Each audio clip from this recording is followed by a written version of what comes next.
Hello, everybody. I just wanted to give you a quick tour of our little course that really covers a very big subject.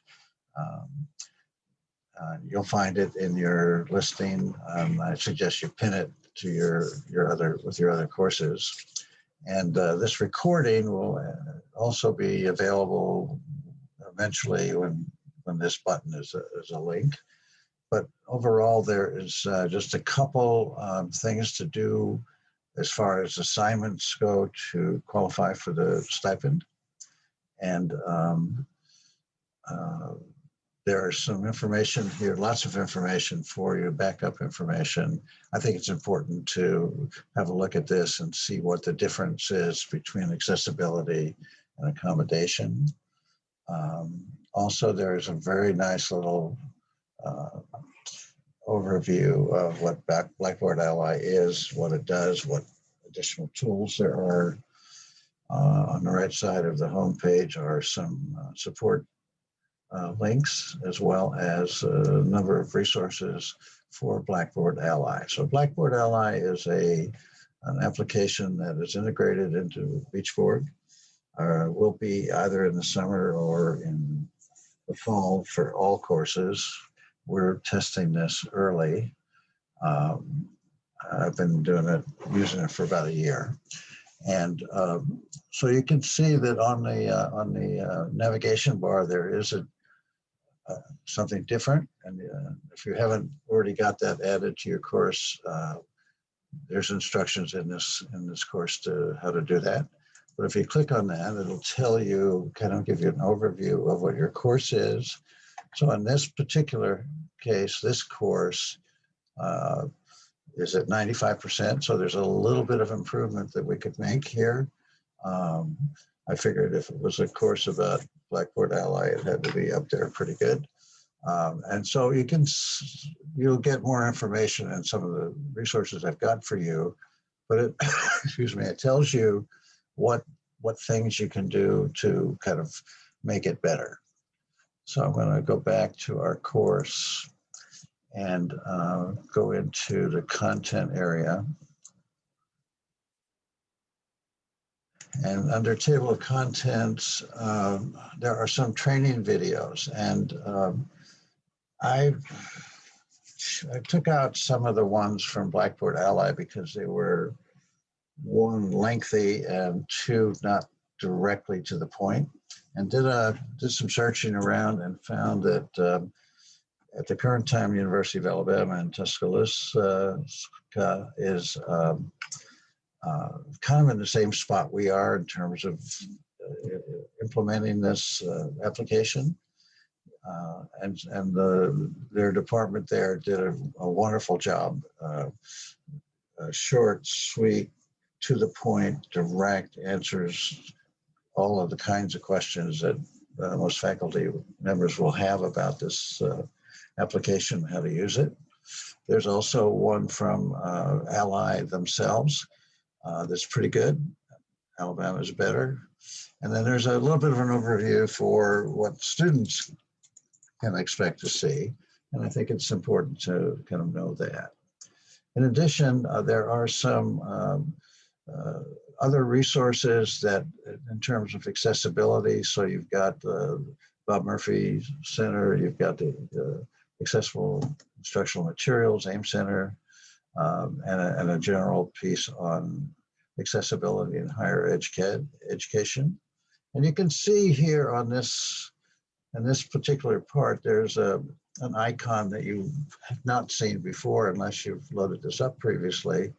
And it tells you how each individual piece in your course is doing. And so in this case, these two are high, and you can click on it to see how you can improve it.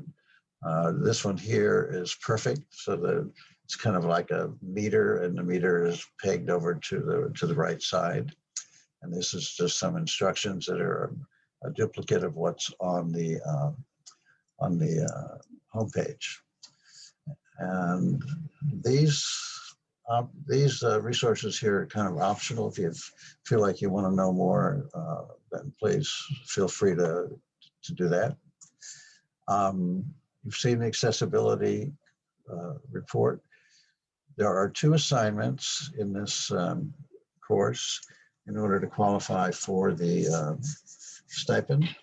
And it's kind of a good deal that we're getting a stipend on this, because in the fall, everybody's going to have to do the same thing we're doing now. And there's no stipend. So go out and buy some Starbucks. Anyway, so they're phase 1, phase 2, both of them have a due date of end of April. Phase 1 should be done first.